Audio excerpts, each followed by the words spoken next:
ನಿಮ್ಮ ಜಾತಕದಲ್ಲಿ ಅಕಾಲ ಮರಣ ಇದ್ದರೆ ಈ ಒಂದು ರಾತ್ರಿ ದೀಪ ಹಚ್ಚಿದರೆ ನೀವು ಅಕಾಲ ಮರಣದಿಂದ ಬಚಾವಾಗ್ತೀರಾ. ಆದರೆ ಹೇಗೆ? ಒಂದು ಕತೆ ಕೇಳಿಯಾ? ಹಲವು ವರ್ಷಗಳ ಹಿಂದೆ ಭಾರತದಲ್ಲಿ ಒಬ್ಬ ಧರ್ಮನಿಷ್ಠ ಚಕ್ರವರ್ತಿ ರಾಜ ಇದ್ದ, ಹೇಮರಾಜ. ಅವನ ಹತ್ರ ಎಲ್ಲವೂ ಇತ್ತು, ಆದರೆ ಸಂತಾನ ಸುಖ ಇರಲಿಲ್ಲ.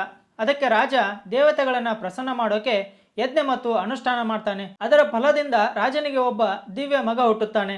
ಆದರೆ ಬ್ರಾಹ್ಮಣರು ರಾಜಕುಮಾರನ ಕುಂಡಲಿ ನೋಡಿ ಆಶ್ಚರ್ಯ ಆಗ್ತಾರೆ. ಅವರು ಹೆದರಿ ರಾಜನಿಗೆ ಹೇಳ್ತಾರೆ, ಯಾವಾಗ ರಾಜಕುಮಾರನ ಮದುವೆ ಆಗುತ್ತೋ ಅಲ್ಲಿಂದ 4ನೇ ರಾತ್ರಿ ಹಾವು ಕಚ್ಚಿ ರಾಜಕುಮಾರನ ಮರಣ ಆಗುತ್ತೆ, ಇದು ನಿಶ್ಚಿತ ಅಂತ ಹೇಳ್ತಾರೆ. ಇದನ್ನ ಕೇಳಿ ರಾಜ ದುಃಖಿ ಆಗ್ತಾನೆ.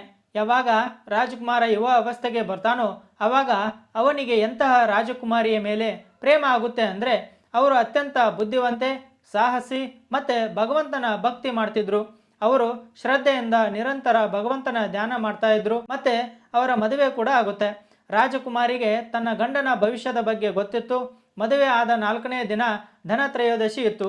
ಆ ರಾತ್ರಿ ರಾಜಕುಮಾರಿ ತನ್ನ ಅರಮನೆಯಲ್ಲಿ ಮತ್ತು ಅರಮನೆಯ ಹೊರಗೆ ಬಾಗಿಲಲ್ಲಿ ಅಸಂಖ್ಯ ದೀಪಗಳನ್ನು ಹಚ್ಚಿ ಅಲ್ಲಿ ಬಂಗಾರದ ನಾಣ್ಯ ಮತ್ತು ಆಭರಣಗಳನ್ನು ಇಡ್ತಾರೆ. ಮತ್ತೆ ತನ್ನ ಗಂಡನಿಗೆ ಇಡೀ ರಾತ್ರಿ ಶಿವನ ಕತೆ ಹೇಳ್ತಾರೆ, ಭಗವಂತನ ನಾಮ ಕೀರ್ತನೆ ಮಾಡ್ತಾರೆ. ಮಧ್ಯರಾತ್ರಿ ಯಮರಾಜ ಹಾವಿನ ರೂಪದಲ್ಲಿ ಅಲ್ಲಿಗೆ ಬರ್ತಾರೆ.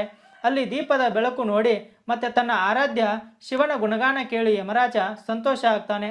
ಅವರು ರಾತ್ರಿ ಇಡೀ ಅರಮನೆ ಹೊರಗೆ ಕೂತು ಶಿವನ ಕತೆ ಕೇಳ್ತಾರೆ. ಈ ಥರ ರಾಜಕುಮಾರನ ಸಾವಿನ ಸಮಯ ತಪ್ಪಿ ಹೋಗುತ್ತೆ. ಯಮರಾಜ ರಾಜಕುಮಾರನಿಗೆ ಜೀವದಾನ ನೀಡಿ ಅಲ್ಲಿಂದ ಹೋಗ್ತಾರೆ. ಇದೇ ಕಾರಣದಿಂದ ದೀಪಾವಳಿಯಲ್ಲಿ ಧನತ್ರಯೋದಶಿ ದಿನ ನಾವು ಯಮರಾಜನಿಗೆ ದೀಪದಾನ ಮಾಡ್ತೀವಿ, ಅವರಿಗೋಸ್ಕರ ದೀಪ ಹಚ್ಚುತ್ತೀವಿ. ಈ ತರ ಮಾಡೋದ್ರಿಂದ ನಿಮ್ಮ ಅಕಾಲ ಮರಣ ಆಗೋದಿಲ್ಲ. ಮತ್ತೆ ದೀಪದಾನದಿಂದ ಯಮರಾಜ ಪ್ರಸನ್ನ ಆಗಿ ನಿಮಗೆ ದೀರ್ಘಾಯುಷ್ಯ ನೀಡ್ತಾರೆ.